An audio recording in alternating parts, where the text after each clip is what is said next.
What's up guys, Nick here, back with another quick iOS tip that could totally save your day. Today I'm going to show you how to fix syncing to iCloud paused on your iPhone.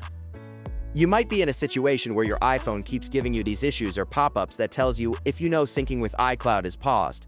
Or when you open messages, you'll also see the same prompt telling you that iCloud sync is paused. Let's get it fixed. First, make sure your iPhone is connected to a stable internet. If your Wi-Fi is acting up, swipe down, turn on airplane mode, wait a second, then turn it off. This forces your Wi-Fi to reconnect. And honestly, this alone fixes the issue for a lot of people. If your network is fine but the warning still shows up, open the Settings app, tap your Apple ID, and go into iCloud. Check your free 5GB storage. If it's full, iCloud will pause syncing automatically. You can delete some old backups, remove files you don't need, or tap Get More Storage to upgrade to iCloud Plus. Also make sure iCloud Backup is turned on. Tap Backup now to refresh the sync. This forces iCloud to reconnect and start working again.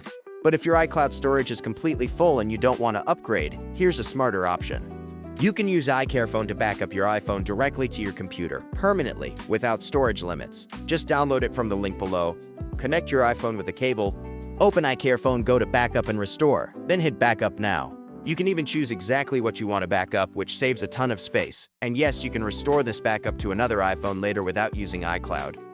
So even if iCloud keeps pausing, you've still got a safe and reliable way to back up your data. If you found this tutorial helpful, don't forget to hit the like button and subscribe for more iOS updates. I'm Mick and I'll see you in the next one.